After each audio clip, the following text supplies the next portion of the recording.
Good morning and welcome to our daily devotional from Pilgrim Congregational Church. I'm Patrick Horn. Very glad to have you with us on this Monday morning, February the 2nd, 2026. And this week we are continuing in the Gospel of Matthew, this time with continued teaching following the Beatitudes. We continue with Jesus in his Sermon on the Mount.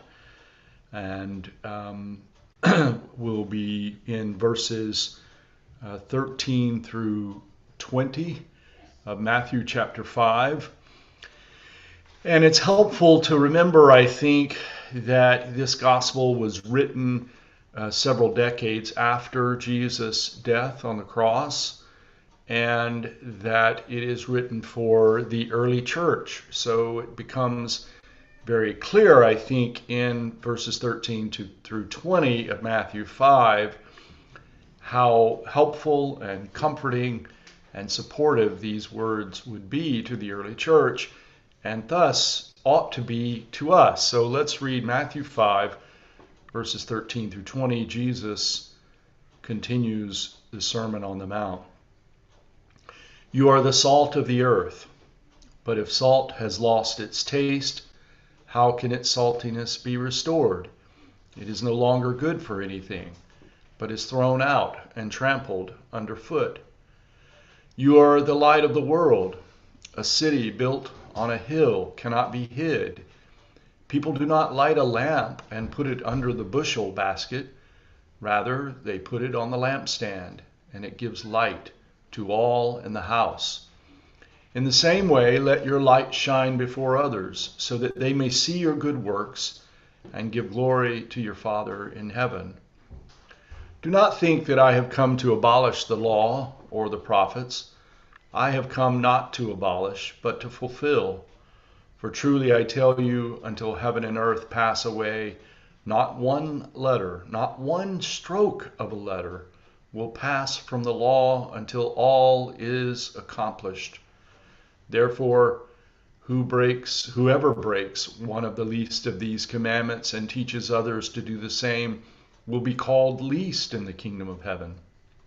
But whoever does them and teaches them will be called great in the kingdom of heaven. For I tell you, unless your righteousness exceeds that of the scribes and Pharisees, you will never enter the kingdom of heaven.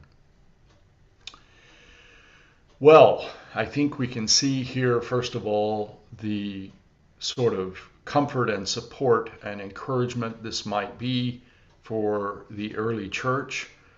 A reminder that all of this, the coming of the kingdom of heaven, happens here on earth, and that we, as the church, as the followers of Christ, participate in the redemption of the world. That is, in analogy to the salt of the earth, an analogy to the light of the world, and how we should allow that light to shine in our lives around us.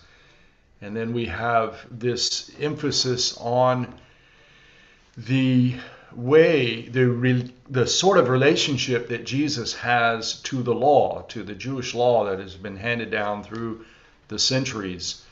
And that relationship is not of abolishment. It's not a new law. Jesus is not a new Moses. That Jesus is a fulfillment of what has been spoken through the centuries, and in fact a complete fulfillment according to the Sermon on the Mount. And so it is connected to the law, it is connected to righteous living, to moral living.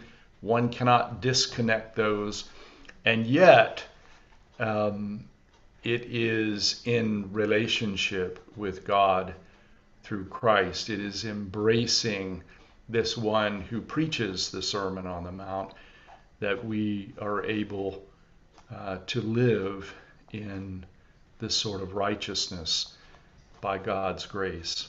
So we'll delve into a few more of the particulars this week from the continued words of Jesus in the Sermon on the Mount in Matthew chapter 5. Let's close with this word of prayer from W.E. Orchard. O God, who has ordained that we be set within a scheme of circumstance, and that in stern conflict we should find our strength and triumph over all, withhold not from us the courage by which alone we can conquer. Still our tongues of their weak complainings, steel our hearts against all fear, and in joyfully accepting the conditions of our earthly pilgrimage, may we come to possess our souls and achieve our eternal purpose. It has pleased thee to hide from us a perfect knowledge, yet thou callest for a perfect trust in thee. We cannot see tomorrow, we know not the way that we take. Darkness hangs about our path, and mystery meets us at every turn. Yet thou hast shut us up to final faith in goodness, justice, truth, that loving these for themselves alone, we may find the love that passes knowledge and look upon thy face. O suffer us not for any terror of darkness, or from any torment of mind to sin against our souls, or to fail at last of thee. Amen. Thank you for joining me this morning from Pilgrim Congregational Church. I'm Patrick Horn, and I hope that you have a very good day. Goodbye.